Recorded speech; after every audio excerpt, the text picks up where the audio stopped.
욥기 40장 6절에서 24절입니다. 제가 오늘은 표준 세번역으로 좀 읽어드릴게요. 여러분들 눈으로 한번 따라오시고 좀 천천히 제가 읽겠습니다. 하나만 좀 포인트 할까요? 여호와께서 폭풍우 가운데 욥에게 일러 말씀하시되, 어제 제가 말씀드렸지만 38장에 있는 표현이 그대로 나옵니다. 너는 대장부처럼 허리를 붉고 내가 내게 묻겠으니 내게 대답할지니라. 그러니까 하나님의 두 번째 메시지, 구조적으로 그렇게 나누고 어제가 첫 번째 메시지의 마지막 부분이다 라고 이야기를 나눴습니다. 제가 6절부터 봉독하겠습니다. 그러자 주님께서 폭풍 가운데에서 다시 말씀하셨다. 이제 허리를 동이고 대장부답게 일어서서 내가 묻는 말에 대답하여라. 아직도 너는 내 판결을 비난하려느냐? 내가 자신을 옳다고 하려고 내게 잘못을 덮어 씌우려느냐? 너 팔이 하나님의 팔만큼 힘이 있느냐? 내가 하나님처럼 천둥소리 같은 우렁찬 소리를 낼 수 있느냐? 어디 한번 위엄과 존귀를 갖추고 영화와 영광을 갖추고 교만한 자들을 노려보며 내 끓어오르는 분노를 그들에게 쏟아내고 그들의 기백을 꺾어보아라. 모든 교만한 자를 살펴서 그들을 비천하게 하고 악한 자들을 그 서 있는 자리에서 짓밟아서 모두 땅에 묻어보아라. 모두 얼굴을 천으로 감아서 무덤에 뉘어보아라. 그렇게만 할 수 있다면 나는 너를 찬양하고 내가 승리하였다는 것을 내가 인정하겠다. 배의 못을 보아라. 내가 너를 만든 것처럼 그것도 내가 만들었다. 그것이 소처럼 풀을 뜯지만 허리에서 나오는 저 억센 힘과 배에서 뻗쳐나오는 저 놀라운 기운을 보아라. 꼬리는 백향모처럼 뻗고 넓적다리는 힘줄로 단단하게 감쌌다. 뼈대는 노처럼 강하고 갈비뼈는 쇠빗장과 같다. 그것은 내가 만든 피조물 가운데서 으뜸 가는 것, 내 무기를 들고 다니라고 만든 것이다. 모든 짐승이 즐겁게 뛰노는 푸른 산에서 자라는 푸른 불은 그것의 먹이다. 그것은 연꽃잎 아래에 눕고 갈대밭 그늘진 곳이나 늪 속에다가 몸을 숨긴다. 연꽃잎 그늘이 그것을 가리고 냇가의 버드나무들이 그것을 둘러싼다. 강물이 넘쳐도 놀라지 않으며 요단강의 물이 불어서 입에 차도 태어나다. 누가 그것의 눈을 감겨서 잡을 수 있으며 누가 그 코의 갈고리를 꿰 수 있느냐. 여러분들, 어제 첫 번째 메시지의 그 마지막 부분이 어떤 내용이었냐면 욥에 관한 하나님의 평가였죠. 그전에는 하나님께서 욥을 온전하고 정직하고 하나님을 경외하고 악에서 떠난 자가 세상에 없다라고 했는데, 어제는 트집 잡는 자, 하나님을 탓하는 자, 그가 뭐 완전 다른 사람이 된 게 아니라 어떤 상황 가운데 제어하지 못했던, 지키지 못했던 그들의 어떤 그 입술, 욥의 입술의 고백, 이것들을 가지고, 그러니까 엘리후가 이야기했던 어떤 일정 부분이 하나님께서 갖고 계시다라는 생각을 어제 우리가 함께 나눴습니다. 지금은 연말이죠. 근데 연초에 하나님께서 우리에게 도전하시고 말씀하시고 우리가 하나님 앞에 섰던 그 자리가 있습니다. 어제 우리가 기도회 때 함께 기도했지만 연초에 우리가 섰던 자리가 있고요. 지금 연말에 우리가 서 있는 자리가 있는데, 우리는 사실 우리가 택하는 어떤 그 기준과 우리가 생각했던 그 평가의 어떤 기준들을 내 앞에 세웁니다. 그러나 우리는 이 연말의 시즌에 하나님 앞에 지금 오늘 나를 정확하게 바라보시는 하나님의 시선 앞에 나를 세우기를 원하는 거예요. 과거에 욥기 1장과 2장에 있었던 그 평가에 그냥 우리가 머물러 있는 것이 아니라 오늘 정확하게 하나님께서 오늘 이 2021년 마지막 시즌에 나로 하여금 보게 하시는 그 모습들을 우리가 좀 다시 한번 보고 하나님께서 회복하게 하시려는 그 침묵의 지점이 어딘지.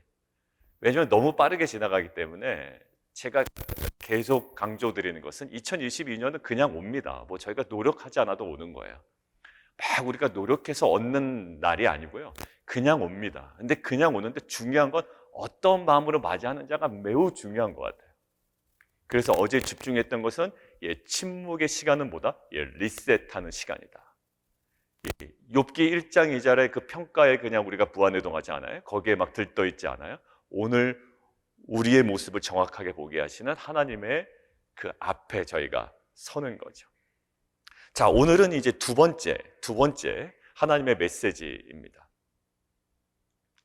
자, 두 번째 메시지 가운데 오늘 갑자기 15절부터 등장하는 베헤못이라는 동물이 있어요. 어떤 동물인지 정확하게 모르지만 신비한 동물인 거는 맞고요. 그리고 굉장히 힘이 넘치는 동물입니다. 어떤 동물일까요? 통제가 불가능한 동물입니다. 인간으로서는. 그래서 그의 어떤 그 힘, 파워에 대해서 16절에 자세히 설명되어 있죠. 힘은 허리에 있고 뚝심은 배의 힘줄에 있고 꼬리치는 것은 백향목이 흔들리는 것 같고 백향목이 흔들리는 것 같다. 대단한 거 아닙니까? 넓적다리 힘줄, 이 허벅지는요 서로 얽혀 있다. 그거 막 그림에 그려져요. 얼마나 그런 끊어지지 않는 힘줄이 서로 얽혀 있는지. 뼈는 쇠막대기 같고 그래서 그것은 하나님 만드신 것 중에 으뜸이다. 그것을 지으신 이가 자기의 칼을 가져오기를 바라노라. 이것은 뭐냐면 하나님만이 완전한 지배력을 행사할 수 있는 동물이라는 거예요. 여러분들 이 동물의 상태를 이야기를 하는데요. 저는 23절이 이것들을 아주 현실적으로 보여주는 장면이라고 생각이 돼요. 뭐냐면 강물이 소용돌이 칠지라도 그것이 어떻게 놀라지 않습니다. 그리고 요단 강물이 쏟아져 막 입으로 들어가. 우리 수영하다가 입에 물 들어가면, 코에 물 들어가면 허우적됩니다. 그런데 오히려 물에 깊이 잠겨도 거기를 무엇으로 삼는다? 이 동물은 쳐서 삼는다. 안락한 쳐서 삼는 거예요. 막 물이 넘쳐도요 그냥 거기에 몸을 숨기고 거기에 몸을 안락하게 머무는 것으로 여기지 그것으로 인해서 허둥지둥 되지 않는다라는 거예요. 그러니까 결국 그것이 눈 뜨고 있을 때, 살아있을 때 누가 능히 잡을 수 있겠으며 갈고리를 그곳에 코를 누가 꿰을 수 있겠느냐라는 거예요. 그러니까 길들일 수 있는 대상이나 영역이 아닙니다, 이 동물이요. 근데 아까 19절에 얘기한 것처럼 그것을 지으신 이가 자기의 칼을 가져오기를 바라노라. 15절, 내가 너를 지은 것 같이 그것도 내가 지었다. 그러니까 이 통제할 수 없는, 길들일 수 없는 이 대상, 이것에 대한 완벽한 지배력이 나에게 있다. 여러분들, 우리에게는 이 베헤못과 같은 상황이 우리 가운데 있죠. 여러분들, 우리가 우리의 삶의 모든 것들을 통제할 수가 없습니다, 사실. 여러분들, 경제 한파가 한번 몰아닥치기 시작하면 여러분들 아무리 직장이나 내가 뛰어난 기술이 있다 하더라도, 내가 비즈니스에 탁월한 능력이 있더라도 여러분들 전체적으로 이 경제 한파가 몰아닥치기 시작하면 어떻게 할 거예요? 우리가 통제할 수가 없습니다. 이것도 사실 우리가 하는 것이 아님을 정확하게 깨달아야 되죠. 우리의 자녀가 사실 이제 우리 통제 안에 있다고 생각이 들 때가 있었습니다. 사실. 어릴 때는 그랬어요. 근데 하면 할수록 사실 우리의 통제 범위에 있지 않다는 것을 알아요. 컨트롤할 수가 없는 거예요. 자녀도, 또 우리가 몸담고 있는 직장도, 비즈니스도, 실제로 교회도 그냥 마음 맞는 사람들끼리 이렇게 할 때는요 괜찮아요. 그냥 우리가 다 통제할 수 있을 것 같아요. 우리의 예상대로 다 진행이 되고 사역도 별 문제 없어요. 왜? 마음 맞고 다 서로 이해하고 괜찮아요. 그런데 오히려 조금씩 커지면 어떻게 될까요? 오히려 우리의 통제에 벗어나는 일들이 너무 많이 벌어납니다. 이것은 현실이에요, 사실. 그것을 우리가 끝까지 우리의 뜻대로, 우리의 마음대로, 여러분들 그런 하나님 용납하지 않으실 겁니다. 왜냐하면 그러면 그럴수록 우리는 굉장히 교만해져요. 오늘 이야기한 것처럼. 사실 우리가 몸담고 있는 공동체나 내가 헌신하고 있는 직장이나 비즈니스나 내게 기업으로 주신 이 자녀들조차도 사실 우리의 통제 범위에서 벗어나는 일이 어느 순간 우리한테 딱 마주칠 때가 있단 말이에요. 근데 하나님께서 명확하게 얘기하십니다. 그때 너희 조금 더 노력해라가 아니에요. 그때 기억해야 될 건 뭘까? 내가 너를 지은 것 같이 그것도 지었다라는 오늘 말씀을 우리에게 주시는 거예요. 내가 너를 지은 것 같이 너의 자녀도 내가 지었으며, 내가 너를 지은 것 같이 너의 직장과 비즈니스와 너의 교회 공동체와 가정 공동체와 이 모든 것들을 내가 짓고 창조하고 다스리고 지금 통제하고 있다라는 거예요. 우리 인간은 참 교만합니다. 참 교만해요. 그러니까 우리 내면을 봐도 정확하게 알 수 있어요. 그러니까 뭔가 이렇게 좀 잘 되고 문제가 없을 때 우리 안에 드는 생각은요, 사실 감사보다 우리 안에 감춰진 교만이 계속 작동해요. 그래서 하나님은 우리에게 무엇을 얘기하냐면 감춰진 교만을 정확하게 드러내세요. 우리가 사실 우리의 교만을 사람들 앞에 드러내지 않습니다. 우린 배운 게 있잖아요. 하나님께서 하셨습니다. 모든 것이 은혜입니다. 그런데요, 그 고백하는 마음의 그 중심에 스물스물 역사하는 교만함이 있거든요. 욥이 원래부터 교만했던 자가 아닙니다. 하나님께서 원래부터 그에게 그런 품성이 있었다라고 얘기한 게 아니에요. 그 욥에게 어느 순간 1, 2절에 1, 2장에 있었던 평가와 지금 40장에 와서의 평가는 완전 달라지는 거예요. 여러분들 어딜까요? 욥이 할 수 없는, 통제할 수 없는 그것들을 계속 보여주시고 알 수 없는 근원적인 부분을 계속 드러내시는 이유는 뭘까요? 결국 그 하나님을 더 주목하게 하시는 거예요. 저는 이 연말의 시즌에 정말 하나님을 앙망하는, 어제 주일 그저께 말씀에서도 우리가 함께 나눴지만 여러분들 이것이 무엇인지 실체를 우리가 알아야 돼요. 말씀이 선포되었고 뭐 독수리 이야기에 대해서 우리가 그냥 느낌은 났지만 그냥 그것이 무엇인지 그 자리로 정확하게 가야 돼요. 하나님께서 저에게 계속 말씀하시는 거더라고요. 앙망한다. 그거 나쁜 말 아니잖아요. 그런데 그것이 내 삶 가운데 어떻게 앙망되어지는지 하나님께서 받아내기를 원하시는 것 같아요. 기도할수록.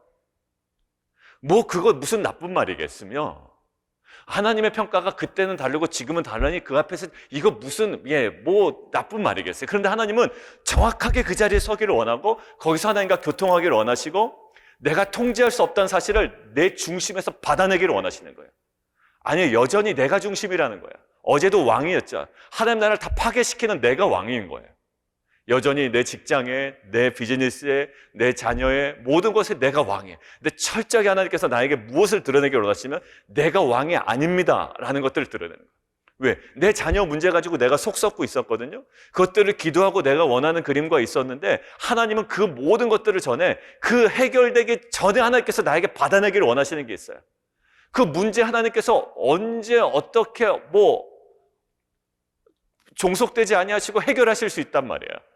하나님께서 그 문제 해결자이신데 그거 뭐 하나 못 하시겠어요. 근데 하나님은 우리에게 뭘 얘기하시냐면 내가 뭔들 못하겠느냐라고 계속 얘기하시는 거예요. 왜? 욥기에서 그걸 얘기하신 거예요. 내가 이렇게 능력자다. 내가 뭔들 못하겠느냐. 그런데 욥을 통해서 저에게 계속 강조하신 거는 내가 뭔들 못하겠는데 지금 너에게 지금 바꿔줘야 되는 부분이 있다는 거예요.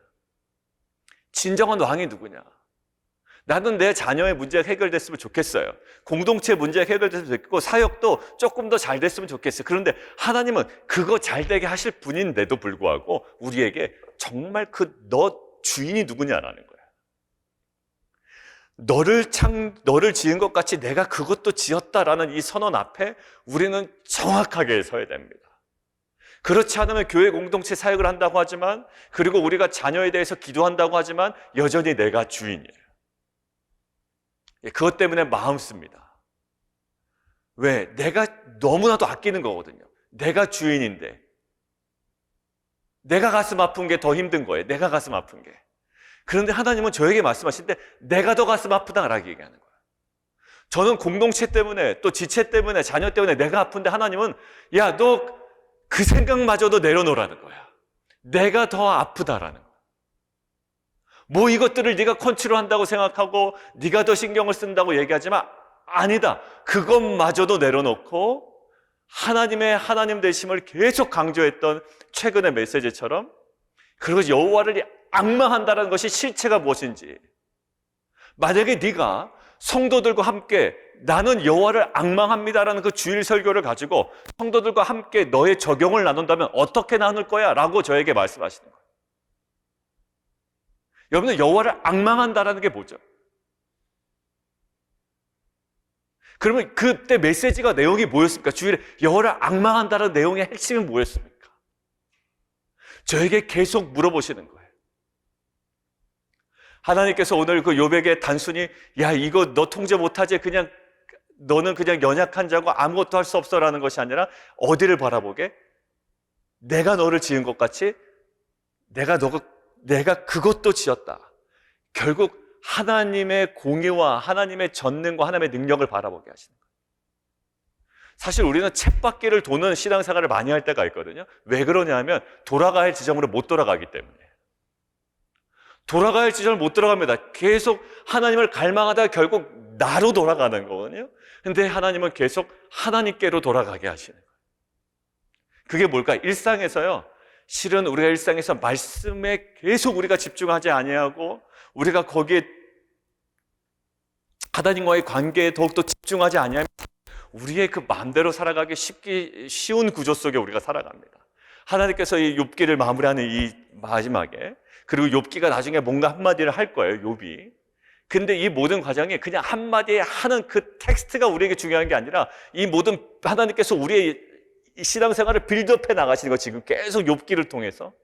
이 마지막 시즌은 어떤 걸 얘기하실까? 이 연말에, 그리고 이 마지막 욥기 이 부분에 계속 하나님의 그 위대하심과 권능 앞에 우리가 서기를 원하는 거예요. 그동안 내가 왕노릇하고, 그동안 내가 가능했고, 내 안에 컨트롤이 가능했던 영역이 분명히 있었습니다. 그럼에도 불구하고 그것의 모든 근원이나 어떤 것들조차도 이제는 하나님 앞에 다시 우리를 세우기를 원하시는 거예요.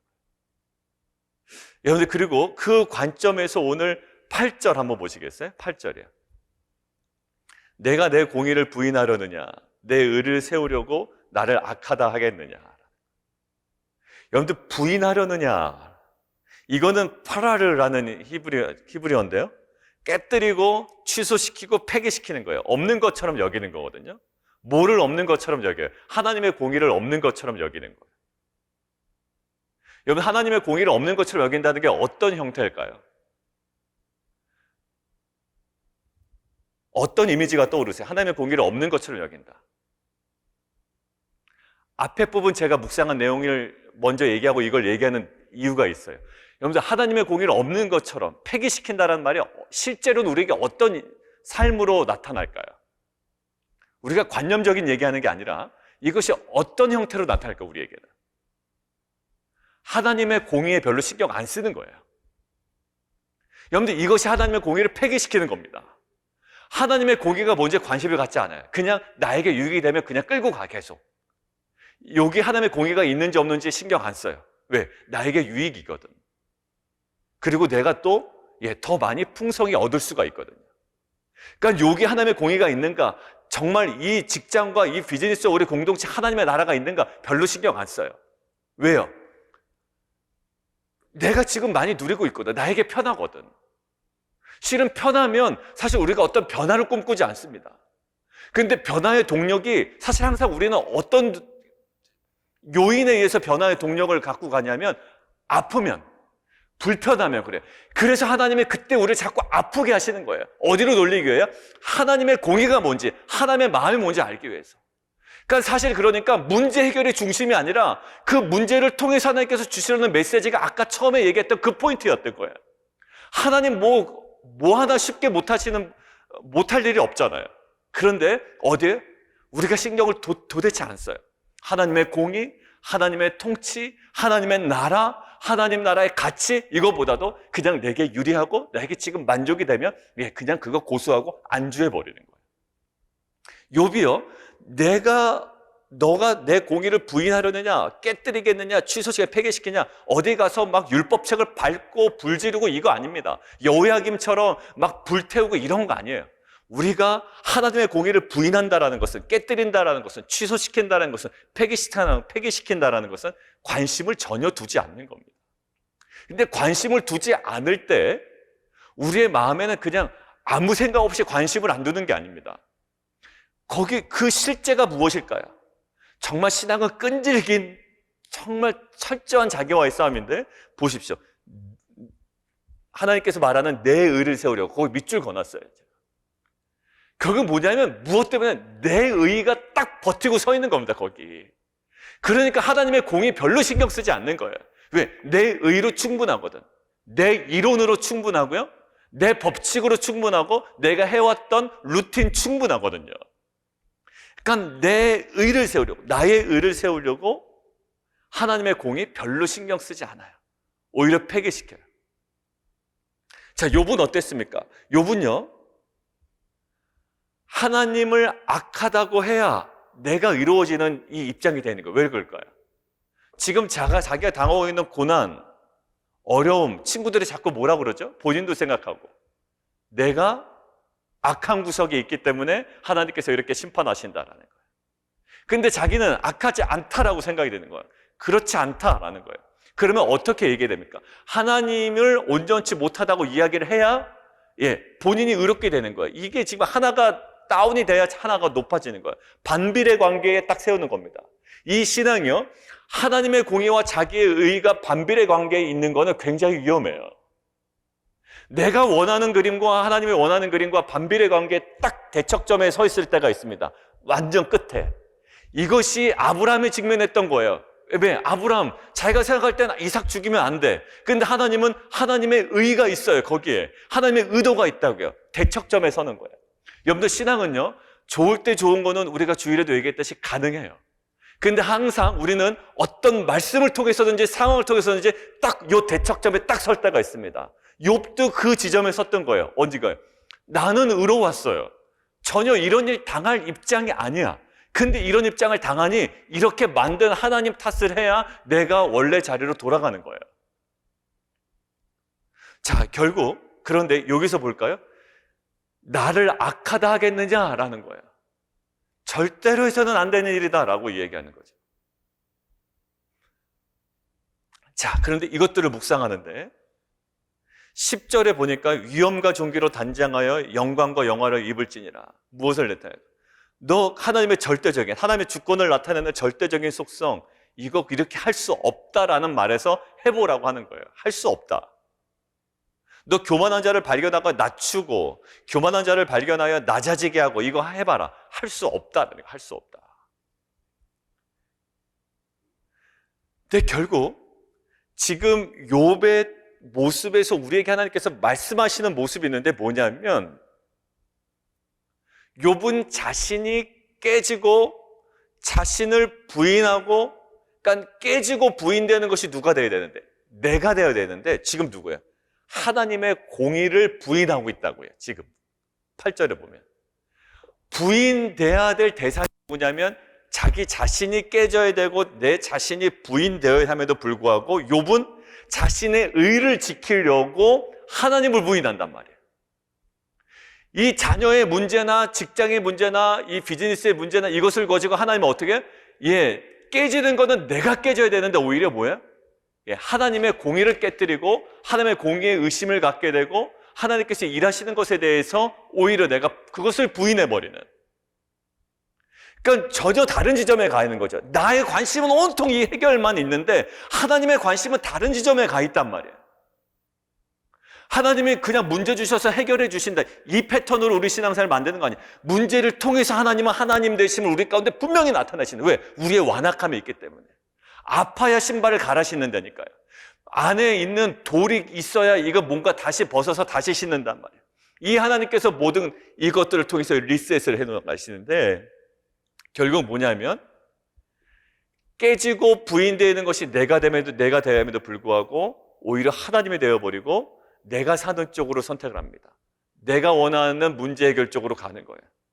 자, 그런데 이것을 묵상하는데 침례 요한이 생각이 났습니다. 침례 요한이 어떤 모습으로 나타나냐면 마지막에 사람들이 많이 모입니다.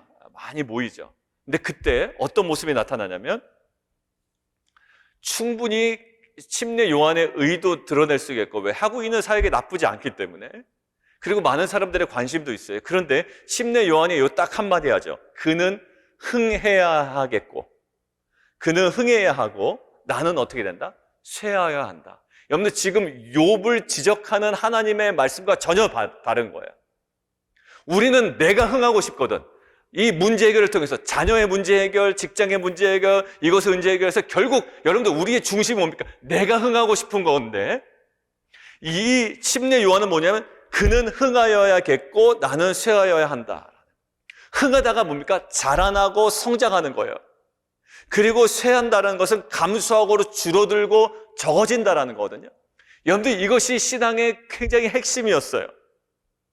결국 이 침례 요한은 무엇을 통해서 이 쇠함의 절정을 보여주죠? 침례 요한은요, 결국 죽습니다. 그죠? 결국 침례 요한의 그 죽음을 통해서 이 쇠함의 절정을 보여줘. 허무하게 죽는 거 아니에요? 침례 요한이요. 그 정도 의로움이 있고 주님이 오실 길을 예비했던 자의 사명이 분명했던 자라면 오히려 살아야 되는데요, 성경에서는 갑자기 너무나도 허무하게 죽어요. 그 죽음을 통해 쇠함의 절정을 보여준다고요. 야, 저렇게 살다간 큰일 나겠다라는 생각이 들 정도. 그런데 이 쇠함의 절정을 보여주지만 오히려 예수님의 흥함의 절정이 드러나요. 무엇을 통해서? 예수님의 흥함의 절정이 무엇인가요? 십자가의 죽음이에요. 예수님의 흥함의 절정은요, 어디에 흥함의 절정입니까? 예수님이 무엇을 가지고 흥해지셨죠? 뭐 세상의 권세를 가지신 분도 아니에요. 예수님의 흥함의 절정은 십자가의 죽음이었습니다. 결국 침례 요한의 쇠함의 절정도 죽음이었고요, 예수님의 흥함의 절정도 십자가였어요. 결국 거기서 무슨 일이 벌어집니까? 십자가에서 생명과 부활이 있죠. 그 흥함의 절정이에요.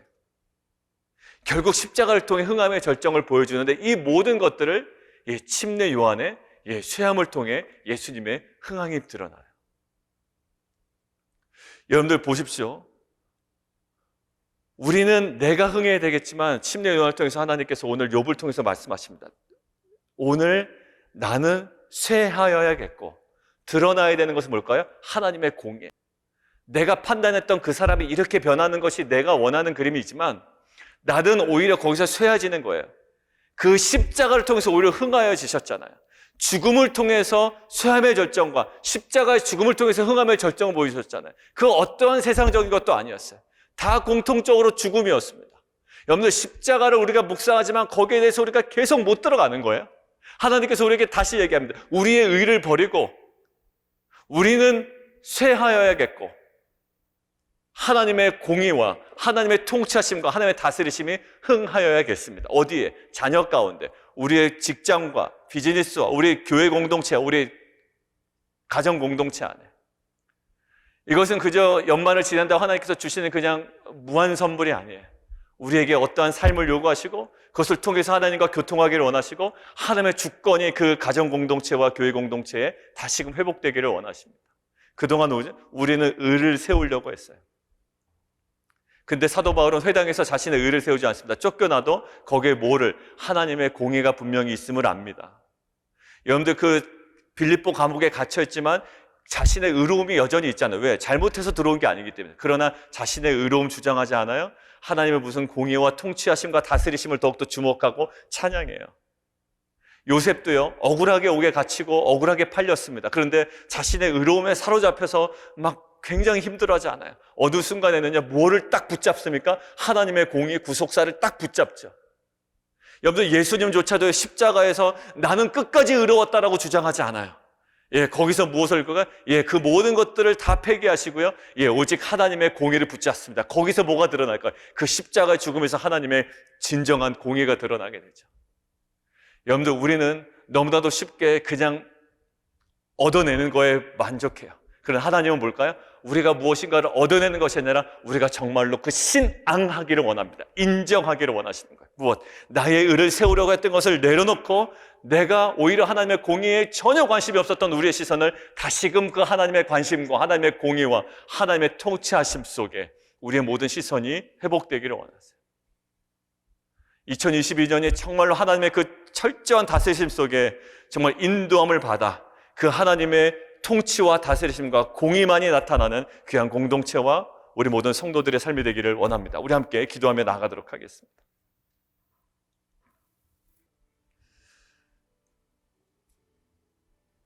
우리가 많은 문제를 가지고 하나님께 나아오는데 2주 전부터인가요? 계속 말씀하세요. 우리는 문제에 관심이 있지만 하나님은 문제에 대한 태도에 관심을 갖고 계시다라고 이야기를 나눴어요. 근데 문제에 대한 태도가 뭘까? 그냥 긍정적인 태도인가? 그냥 그렇게 그냥 얘기할 수도 있습니다. 문제에 대해서 긍정적 태도를 갖자. 근데 하나님은 어제부터 오늘 이렇게 계속 또 말씀하시는 흐름 속에, 그리고 그 앙망하라라는 그 말씀과 주일과 연관해서 저에게 이렇게 얘기하시는 거예요. 문제에 대한 태도는 뭐냐면 다시 하나님 앞에 서는 거예요. 그 문제를 가지고 하나님 앞에 서는 거죠. 우리는 문제 해결을 위해서 막 혈안이 되어 있지만 하나님은 문제를 통해서 나를 계속 다뤄나가시는 거예요. 왜냐? 내가 바뀌지 않으면, 그 주일 말씀에도 그 관점이 나에게 바뀌지 않으면 여전히 그것은 우리에게 만족이 될 수가 없어요. 아무리 하나님께서 일을 하셔도. 사도 바울은 오히려 그 갇혀있음에도 불구하고 전파되는 것은 예수 그리스도니 나는 기뻐하고 기뻐하리라. 이것은 결정적인 관점의 변화에서만 있을 수 있는 고백이었거든요. 그러니까 문제에 대한 태도, 단순히 긍정적인 태도, 좋게 될 거라는 그 낙관적인 태도가 아니라 하나님 앞에 정확하게 서는 것이고요. 이제 그 앞에 선다라는 것이 무엇인지 오늘 정확하게 말씀하세요. 내 의를 세우려고 오히려 하나님의 공의를 부인하려고 했던, 폐기 처분시켰던 우리의 모습이 있어요. 관심 갖지 않아요. 왜? 내가 늘상 해오던 패턴과 그 모든 것들로도 충분히 가능했거든요. 근데 하나님께서 거기에 딱 멈춰 세우시고 이제는 나는 쇠하여야겠고 오직 하나님의 공의, 주님 그 다스리심, 그 통치, 그것이 오히려 흥하여야겠습니다. 내게 비록 만족되지 않더라도, 내가 비록 불안하게 여길지라도 이것이 바로 신앙입니다. 하나님을 앙망한다라는 것이 바로 그것입니다. 정말 대척점에 서 있는 나의 가능성들을 내려놓고 정말 하나님을 앙망하며 나아갈 때 그 하나님께서 허락하시는 은혜를 실제적으로 구체적으로 경험하며 나아가는 귀한 공동체 되게 도와 주시옵소서. 우리 함께 기도하며 나아가도록 하겠습니다.